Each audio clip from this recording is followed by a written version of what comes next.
the more I saw, all that seeking I was doing it was about how to connect with people. And I really saw that it was empathy was kind of the core of how we connect with each other. So I thought, this is really important. And then shortly thereafter, Barack Obama, he ran for office, and he kept saying the country had an empathy deficit. So he said it over and over and over again. I thought, I can contribute to that, addressing that empathy deficit. Welcome to Living in Santa Barbara. I'm your host, Kathy Henry, and today we have a special guest, Edwin Rutsch, founder of the Empathy Center in Santa Barbara. As Thich Nhat Hanh says in his book, Being Peace, the way to peace is the way of understanding. Edwin truly embodies this philosophy through his dedication to fostering empathy and connection in our community. We'll discuss his journey as a seeker, from filmmaking to becoming an empathy advocate, and his mission to start the empathy movement from the incredible 35-acre retreat center in Santa Barbara that he manages. Edwin began his path with empathy circles and by setting up empathy tents at rallies, where protesters on opposite sides ended up hugging it out. He's helped families bridge gaps that seemed impossible to cross, and his empathy circles are transforming lives. He's witnessed firsthand how empathy can foster deeper understanding in various settings and make a real difference in the world. His mission is especially inspiring in these times of heightened tensions and divisions, and he is here to share with you the powerful impact that empathy circles can make. Let's welcome Edwin to the show. Hi, Edwin. Thanks for having me on your show. Yeah, thanks for being here. Well, we're in this beautiful, 35-acre compound? 35 acres and 55,000 square feet of building space. Yes. A former Catholic seminary. How did you find this place, and what brought you here? Well, what brought me here is about 15 years ago, I got interested in the value of empathy. I was making documentaries on different human values and came across the topic of empathy and thought, wow, this is a super important value. This is really what we need in the world to bridge all the social, personal, political divides. And I started throwing myself into it and have been working for about 15 years now on creating this more empathic society. And then in terms of how I got here to the Empathy Center in Santa Barbara about a year and a half ago, I got a call from my brother, and he said, "Hey, Edwin, guess what?" And I said, "What?" He said, "I bought a monastery." Why? Do you want to manage it? And I what said, in the world? Why would he do that?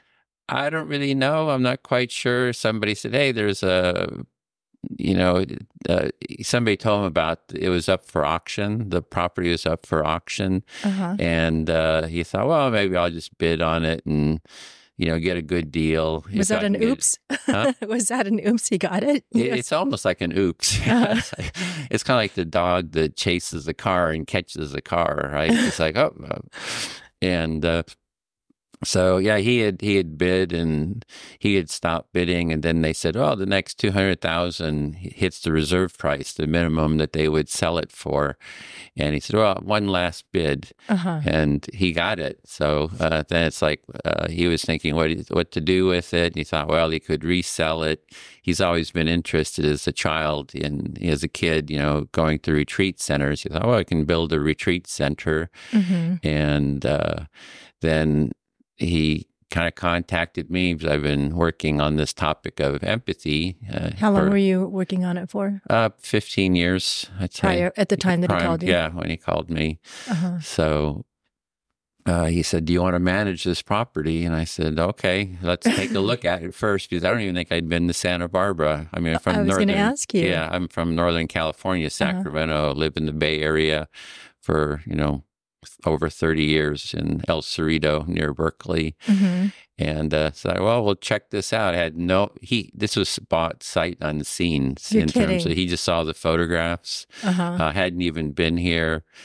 And so came down, looked at it and thought, it's a lot of work, but we can, I could manage it as the Empathy Center, kind of scale up the empathy work that we're doing. And I had worked a year at Esalen Institute, in the retreat center there on the Big Sur coast. Is that before you started the empathy? Yeah, before. I was in the 90s. So I had that was sort of the extent of my experience with retreat centers. So kind of bring some of that knowledge here. And then now we're just last year and a half been slowly doing a lot of, renovations and starting to hold workshops here.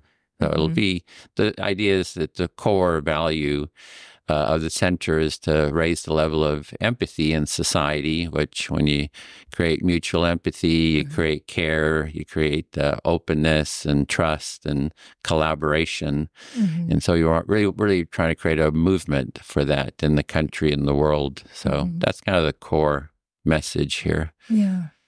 So when you were inspired to start promoting the message of empathy, how did that start? You just decided to talk to your friends and have circles, or how did that? Yeah, well, how did I get started? How did I get started? It was, I had been a seeker, in my youth when I was like 17, 18, got out of high school early and just started traveling around the world and just lived and worked my way in a lot of different countries. And so I sort of saw myself as a seeker, a bit of a Siddhartha maybe character, and just traveled around and then came back to the U.S. and got into technology. It was in the computer field, but still had that interest in the human values. So I started creating these documentaries on different human values. And at the time, there was I think it was Bush was in office, and the conservatives were talking about conservative values. And I thought of myself at the time as a progressive. And I thought, what are progressive values? So I started interviewing people, and the topic of empathy kept coming up. And the more I looked into it, the more I saw, all that seeking I was doing it was about how to connect with people. And I really saw that it was empathy was kind of the core of how we connect with each other. So I thought, this is really important. And then shortly thereafter, Barack Obama, he ran for office, and he kept saying the country had an empathy deficit. So he said it over and over and over again. I thought, I can contribute to that, addressing that empathy deficit. And I will say, in terms of the politics, I've since no longer seen I grew up conservative, became, I would say, progressive, and I'm now empathic. So I sort of left, both of those movements, and think that we need a third movement, which is an empathy movement, which can listen to all the different sides and bring the sides together. Yeah, I agree with you on that. So then you had this idea for empathy. And then how do you start this movement? I started by interviewing people. So you're interviewing me now. You're talking about, with your podcast. I started back in, 2000s or 2000 probably probably interviewed over 300 empathy experts, from around the world. So have those hundreds of interviews, started gathering information about empathy. So created the largest website for empathy-related material. So there's kind of multiple websites that all interconnect on topic of empathy. Was there one before? I mean, did anything exist, like a organized group that wanted to promote empathy? No, not really. Our work is based on, over time, I just learned more and more about empathy, and sort of the thread that I'm building on and the center is building on is the work of Carl Rogers. I don't know if you're familiar with him, but he's considered one of the top one or two or three clinical psychologists. Is Carl spelled with a C or a K? C. And is R-O-G or R-O-D-G? R-O-G-E-R-S, okay. Rogers. Yeah, if anyone listens to look him up. And so he'd sort of developed active listening process. He did therapy. He was a therapist, and he found that if he just listened to people, deeply, that was like one of the most healing aspects. So his therapy was really based around that. And he was also a real founder, or, not a founder, but one of the core people in the human potential movement, and sort of a real humanist. And his approach was just to listen to people and, to his clients, And he developed the active listening process, which, a lot of people know about if you're in the therapy or the healing professions, and you know about active listening. So with the work I was doing, I just started learning about different practices. How do you actually teach empathy? How do you learn or deepen it? And the work he did is really, I would say, so the foundation of what kind of the thread that we're following. So did you publish this research and then develop a following, and then you would meet? Is that how that? Yeah, I had another project that we did. I took a lot of different workshops. So there's all kinds of different empathy building workshops. If you're familiar with nonviolent communication, there's empathy work done there. If you're in any of the therapy, there's a lot of empathy work being done there. If you're in the conflict mediation, empathy is core to that. So I took all these different workshops, just learning, learning and growing in the empathy skills. And then another project that ended up starting was the empathy tent. So it was at Occupy Wall Street, which was 2011. There was these encampments all around the country, saying the 99% against the 1%. Yeah, and there was a encampment in Berkeley, and I'm for the 100% empathy. So I got this canopy, this tent, and set up this tent at Occupy. So that was Wall a novel Street. idea. It was new, for setting up these tents. And I would just listen to people, they could come by and talk. We did different circle processes and had artwork and things like that. So I was just advocating on the tent, said 100% empathy, come for dialogue. And so it was kind of reaching out to people to offer that listening. And at that point, we did some circle talking stick, circle processes, and I just found that that didn't work very well. So started thinking of other practices, and so I got the idea for the empathy circle practice, which is... What is the difference between the stick method and the one you're talking about? So the talking stick method is you have a group in a circle, and it usually can be a pretty big circle, small or big. And it's using a talking stick. So some item, whoever's holding that item, they have the floor. So they get to talk and nobody can interrupt them until they pass it on. And I think this was a Native American practice as well. So we did that practice, and I just found that in the situation, it didn't work that well because everybody wants to talk, and you're not sure if people are actively listening. Yeah, you're not sure if they're listening, and people would go on for a long time too. When it became their that's turn. A problem. Yeah, and so it can be a good method. But then I was thinking of like an empathy circle, what I call the empathy circle, which is small groups of 4 or 5 people in a circle, and they go around the circle and they do active listening. So one person speaks on the topic that, the circle maybe has a topic or just whatever is going on for you. They speak to someone, they select someone in the circle to speak to, and then they'll, share an idea or two, pause, and then the listener reflects back their understanding of what the speaker said. And the idea is for the speaker to feel heard and understood to their satisfaction. And we have time turns. So there's maybe 5 minutes for the turns. When the time is up, then the listener becomes the speaker, and they select someone in the circle to speak to, and then until the 5 minutes is up. And we kind of go around like that for the time allotted.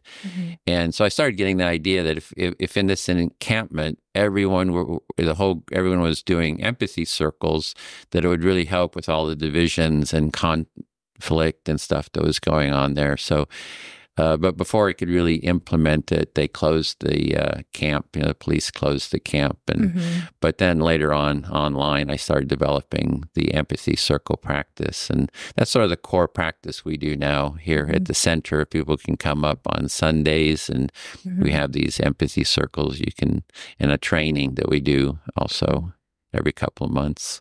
Mm-hmm. So you started up about 15 years ago, and has it spread? What's happened since you started this movement? It's growing. There's more and more people working on empathy. Mm-hmm.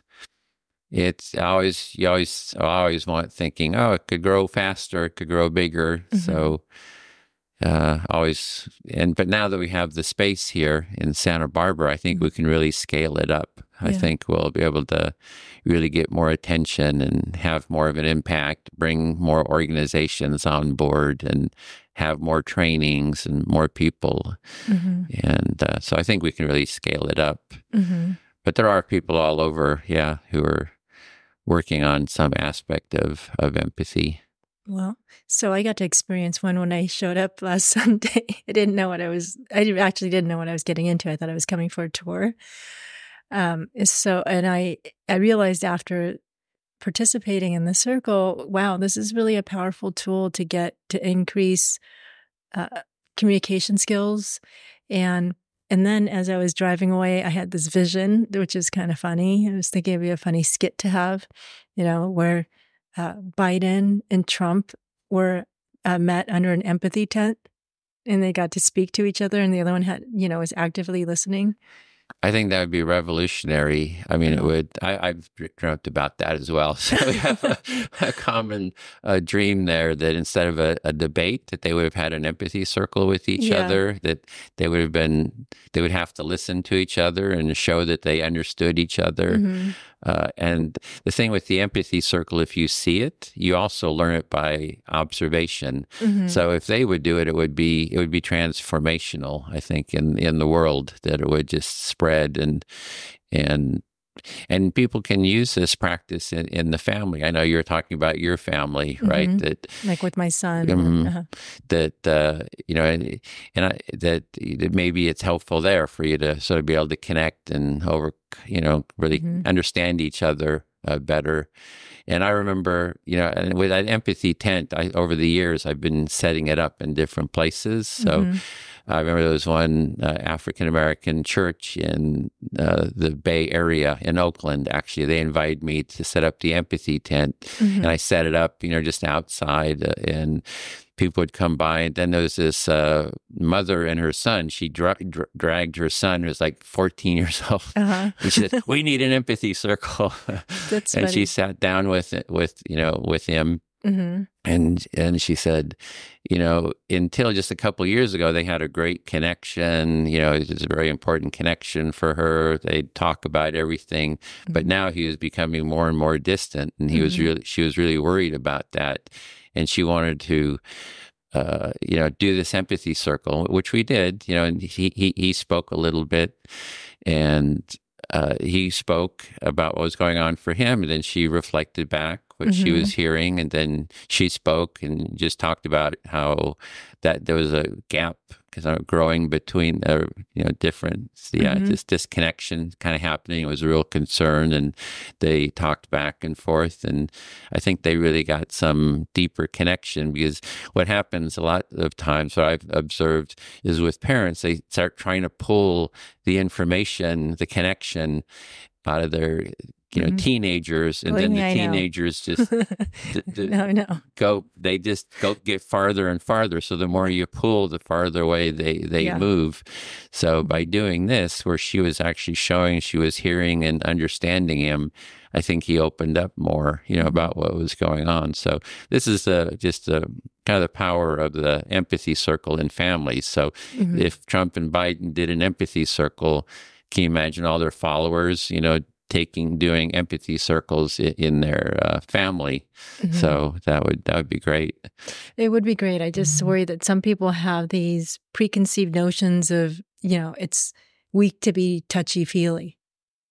So I don't know how to, that's just something I think we need to overcome, because I think you're stronger if you have a deeper understanding of the people around you. Yeah, I totally agree with that. I think that I think there's a quote by Carl Rogers where he talks about empathy is a sensitive but strong way of being, because you have to be pretty strong to be able to not easily get triggered by somebody else, get take it personally or get defensive, but that you're just listening to someone and being able to hear them deeply. I mean, it takes real groundedness and strength of character to be able to do that. So and I find, with the empathy circle, I find it works with everybody, be it, anywhere on the political spectrum. So when Trump was elected, there was a lot of right-wing groups came to Berkeley and to demonstrate there for free speech. And then there'd be counter demonstrations from the left with Antifa. And we would take the empathy tent there and we would offer listening to both sides and then offer to do empathy circles, mediate, between the sides. And we did that in, the Bay Area, did it in Sacramento, and then a filmmaker took us down to Los Angeles where we did it at an impeach Trump rally. We had people from both sides, and I think in one day I mediated 6, How did that pairs. go? I mean, at the end of each mediation, what was the result? The people hugged each other. Out of the 5 pairs, 4 of them hugged each other, and they were like willing, and the other one, they just kind of shook hands. But still, I mean, and on the other side of the street, there was a pro-Trump rally. And then there was 4,000 people marching, down the street. So we're anti-Trump. And they were screaming and yelling on the other side of the street. The police were keeping them apart. And in our empathy tent, they were hugging each other at the end. So I think that's just the power of, of people just listening to each other and being able to empathize when it's mutual, right? They're both listening to each other, and we're just sort of helping them listen to each other. Well, was it busy? Because I was, some people, they get so stuck in their way of thinking that it's really hard for them to open up, to even think of the possibility of walking up to your tent. Did you feel like that was an issue? The filmmaker had like a 3-camera shoot there, and I think it's Los Angeles, and it's filmmaking. It's like they were in line to get on camera, maybe. Okay. So maybe, I don't know. So we didn't have trouble finding people to take part. They seemed to want to. We had the organizer of the impeach Trump rally and one of the organizers for the pro-Trump group in the circles. So, do you ever reach out to campaign organizers to talk about your this idea of empathy in politics? I actually ran for Congress that's true. in the Bay Area as the empathy candidate. So that, we had redistricting here in the in the California. So it was a new district. And so there was no incumbent. So I ran. And the first thing I did was invite all the candidates to come and take part in an empathy circle. And did they? 2 of them did. There was 2 Democrats. They took part. There was the Republican wanted to, but he had a pre-existing commitment, so couldn't make it. And there was the establishment candidate didn't even say not interested or anything, just didn't hear from him. What is an establishment candidate? Well, it was John Garamendi. He's been in office for for a long time. He's an existing congressional member. So, yeah. Well, how do you get the word out? Like when you came here, how did you get the word out to Santa Barbara about the Empathy Center? We had to get the word out. We just started holding events and, starting to have groups come up. And it's sort of, I think it's more word of mouth. And been making a lot of connections on LinkedIn. So send the word out on LinkedIn. More different groups. It hasn't been any advertising or anything like that. So just more word of mouth. And how do you feel that you and the center have been received in Santa Barbara? Oh, it's been great. Everybody's really excited about it. In terms of getting the word out, the Montecito Journal, they wrote an article. Helped. So that helped. It was Sightline, I think, too. So there's a couple of articles written. And the first thing we did when we came, got started was to hold empathy circles online. So we had weekly empathy circles where the neighbors could connect with us and do an empathy circle and share their thoughts and concerns. And so we did that for 6 or 7 months every weekend. I mean, not every, yeah, once a week. And the neighbors were all, hey, this is great. They were really excited about the possibilities and sort of the vision of it. So it's been great. Seems like the perfect place to do this. I know. So were you pleasantly surprised? I mean, what were you expecting when you got here?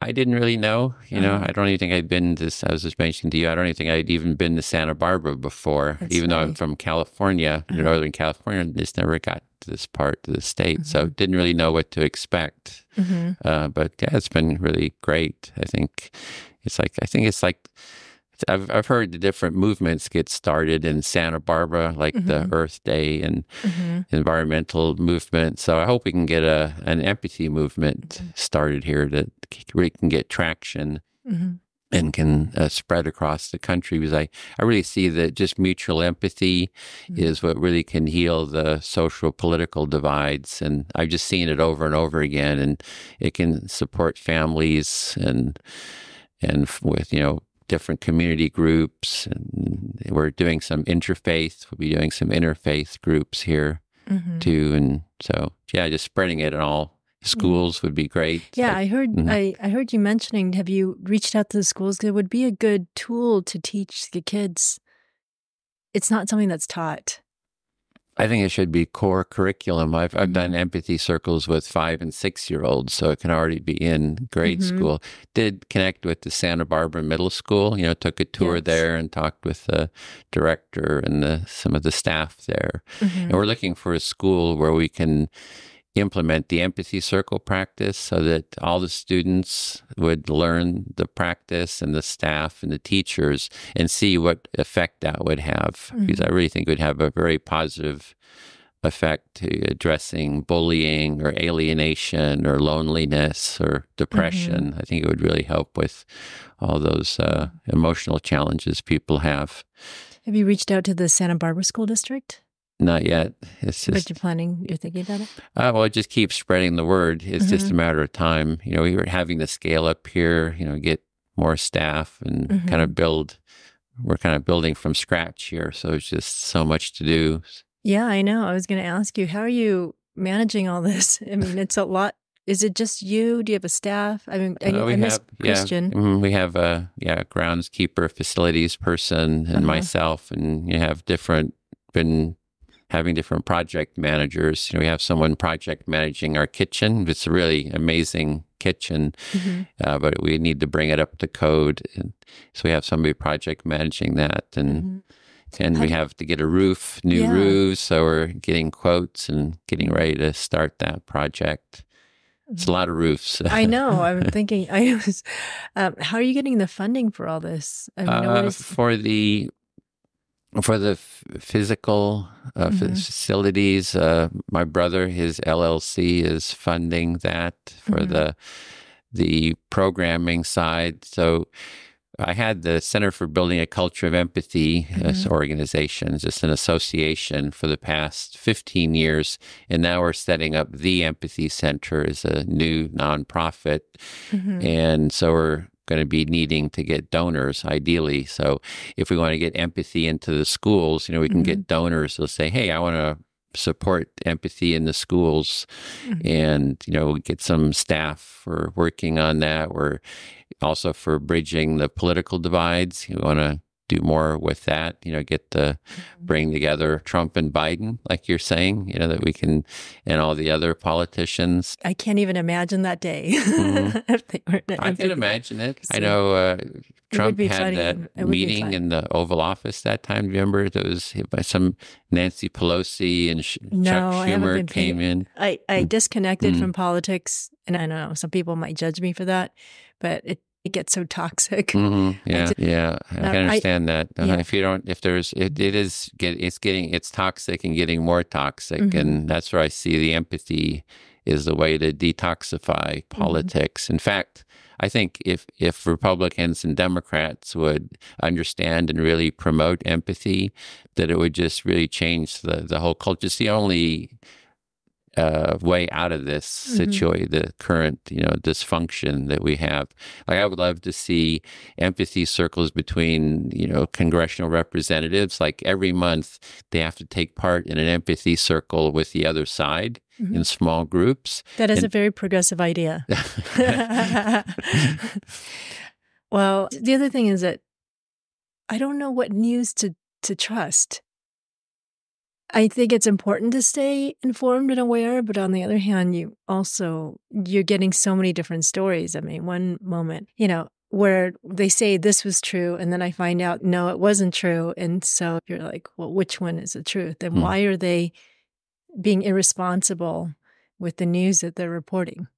Yeah, so I'm hearing that you're just wondering about the media, that you're hearing sort of pro and cons of all the different sides, and they're kind of disputing with each other, and you're just don't know which side to really trust or what news to trust, and you're kind of looking for a way of how do you deal with that? Or it sounds like you're kind of just saying, oh, I'm just not going to deal with it at all, or kind of step out of it. I'm just trying to be, analytical about, why am I hearing all this? Why are they spinning this situation this way and then spinning it that way? Where does the truth lie? Yeah, my solution to that is that the media should be having an empathy circle. So besides, Trump and Biden having empathy circle, it would be Sean Hannity and Rachel Maddow, who are, Two opposites. Yeah, in the media. So it should be the media, two different sides where they have an empathy circle, and they have to actually listen to each other. And it is interesting to hear Sean. I don't watch Sean Hannity, but maybe, I guess Fox News. See what Fox News has to say, and then go see Rachel and see what she has to say. And I'm just sitting there in between, thinking, like, what is going on right now? Yeah. Well, so you become a mediator. You can take our empathy circle facilitation training and then bring the sides together and have them, talk it through. And then at that point, it becomes a shared, right now the value is, how do we win? How do we dominate the other? How do we shame and blame the other people? How do we put them down? Call each other names. What happens is, because there's so much name calling, they've kind of lost credibility to me. And when we drop the name calling, and if they actually want to talk about their issues, and then it's somebody who's willing to listen, and we can actually have more of a mature debate. Yeah, about how to solve I would even the move differences. past debate. I think the empathy circle, you can have different ideas, but the value in the empathy circle is the mutual listening and understanding. So listening, deep listening, becomes the shared value. So right now, the shared value is not deep listening, and if we made that a primary social value, people can have whatever thoughts that they want, ideas. Like in the empathy circle, we say it's totally free speech. Say anything that you want, and whatever you say, it could even be judgmental, like, oh, you're an idiot, you're an asshole, or whatever. And then the listener That's just never says, happened before, though, right? Nobody's ever, not in family mediations. Family mediations are kind of some of the toughest. But then you just reflect back, like, yeah, you're saying I'm an idiot or whatever. And usually people, once they have vented, that comes out of like frustration. Once they vented it, then they kind of get past and they start seeing each other's humanity, is my sense. Usually all those judgments and all that happens because people don't feel heard. And so they just try to ratchet it up to inflict pain or something on the other person. Yeah, they get louder and they get, And the other thing is that there's so many distractions. The frequency of distracted listening, that has been increasing. So nobody's even really getting heard. Yeah. That's what you probably, I imagine, experiencing the empathy circle is you can't, when you're listening to the other person, you have to be able to reflect back your understanding of what they said to their satisfaction. So they have to feel heard and understood to their satisfaction. So you can't be distracted. You have to really be present to be able to do that. So it really deepens that sense of presence and attention. So sort of built into the process. Yeah. That would be revolutionary if people were practicing active listening and people felt they were being heard. I think it would be. That's why I'm putting all my rest of my life's energy into this empathy work, because I just see it over and over again, just with families, how beneficial it is, how we're able to bridge political divides. I mean, people hugging each other, it feels good to see that. And, I keep hearing stories of, family members who kind of bridge the divide. They're saying, oh, I was getting defensive, and then I just stopped getting defensive and just, listen to my son or whoever. And then we actually started connecting with each other. So it's just, developing these relationship building practices. And at the core of it, I just think is the value of mutual empathy. So it's not just one way empathy, like you're in a family, you do all the listening, you do all the mediation, and that can kind of burn you out because you're not getting heard, you're not getting seen. So the structure of the empathy circle is that everybody gets equally heard. So there's a sense of equality in that. And so everybody's getting nourished or nurtured, by being heard too. I just thought of a way to market the empathy center is you can ask the question, are you having conflict in your family? Come find out about the empathy center.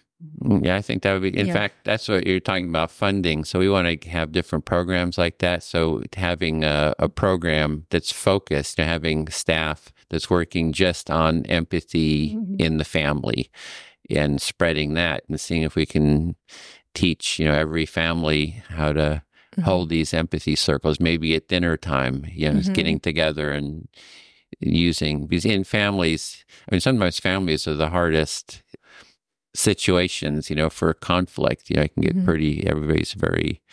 there's a lot of deep feelings there, and having these tools can really help. So if we could teach, there was one story just that came to mind. There's one teacher was saying that she did empathic listening with her students. So she would listen to each student individually, listen to them, and then, reflect back her understanding of what they were each saying.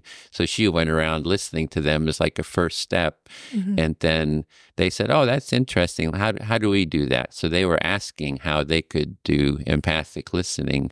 And then after they did it, they said, oh, we're going to take this home. We're going to facilitate empathy circles with our family. So I could imagine if we taught it in the schools, that the students, the kids, would take it home and say, oh, I want to facilitate an empathy circle, with the family. And I think it would just help a lot with developing deeper relationships. And is also, if there's more support, if there's cultural support for it, if our politicians were talking about, oh, it's important to have empathy. They were modeling it, for Republicans and Democrats and Congress were modeling empathy circles. If the religious leaders are showing how to have these type of dialogues. And it's just like a first step. It's like the sort of a minimal, easy first step. And there's, you can go deeper and deeper and deeper into it and grow more and more. But it's an easy first step practice. Yeah, it seems like it's the antidote for today's problems. I think so. Yeah. And tomorrow's problems and the day after.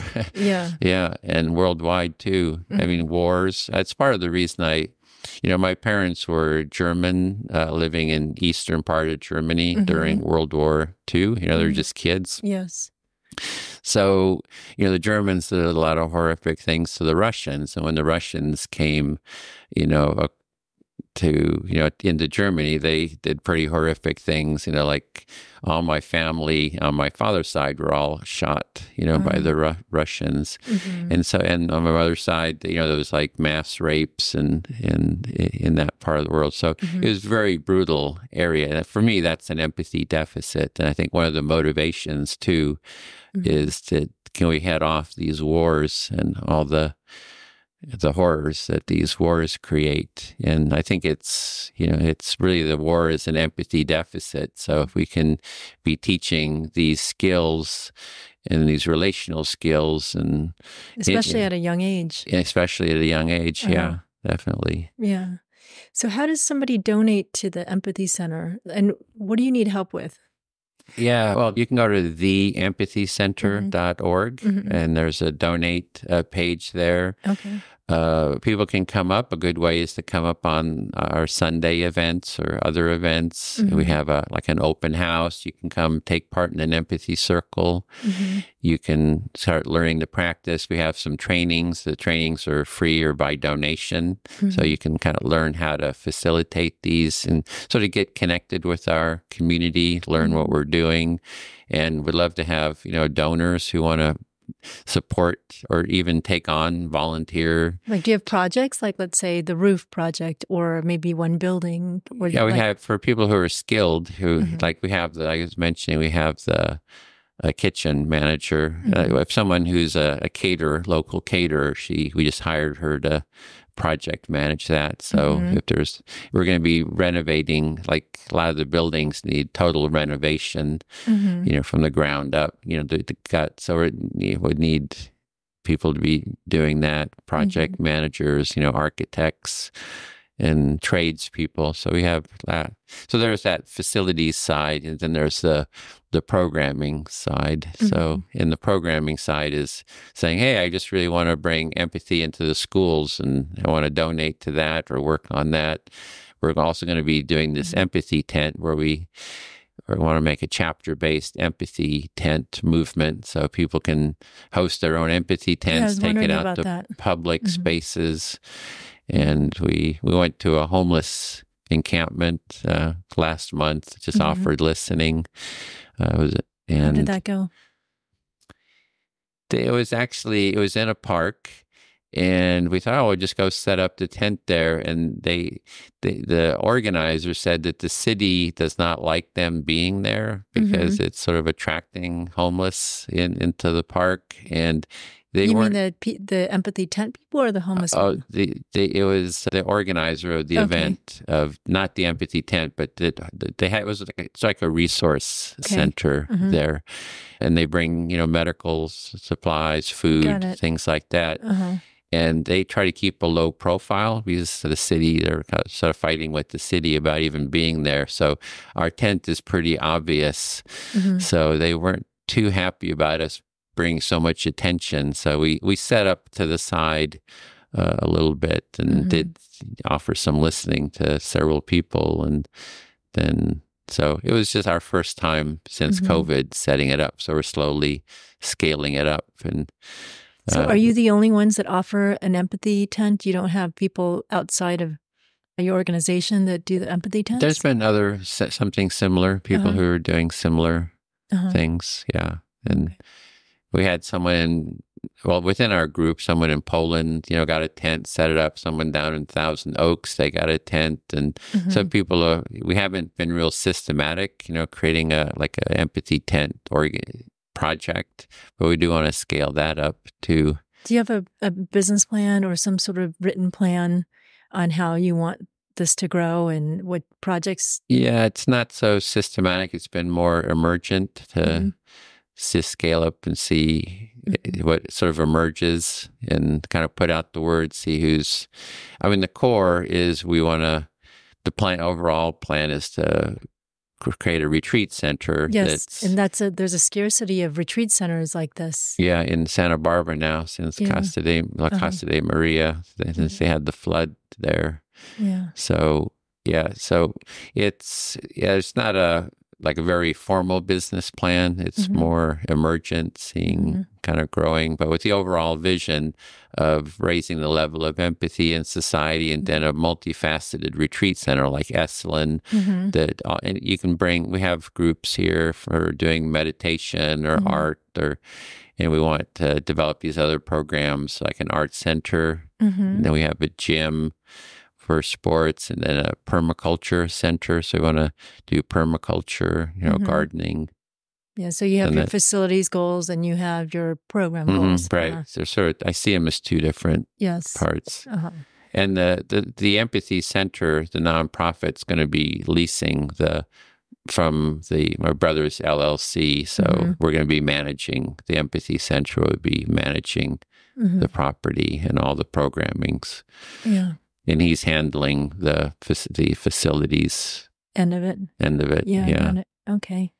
Is there anything else you wanted to talk about that I hope people will get involved. Any listeners here in Santa Barbara, we're also online. Hope you'll go to theempathyscenter.org, check it out and get involved. And really, it's more than just a center. It's really a movement that we're building here. It's like, let's raise the level of empathy. It's bringing empathy into your family, into your religious organizations, into the schools, into politics, and all parts of society. So we just make mutual empathy, which is mutual deep listening, a core American value maybe to start with, but then global. Yes, it can definitely help with some issues. Well, thanks so much for talking to me, and it was really great to learn about empathy and the empathy circles. So I'm glad I know about your organization. Great. Yeah. Thanks for your interest. Yeah. Okay, thanks. Thank you for listening to today's episode of Living in Santa Barbara. Edwin's work at the Empathy Center is a powerful reminder of the importance of understanding and connection. If you're inspired by Edwin's story and want to learn more about how you can foster empathy in your own life or help with his mission, please visit theempathyscenter.org. And stay tuned for more episodes where we celebrate the people and stories that make our community vibrant. And don't forget to like, follow, and share the show. Thank you.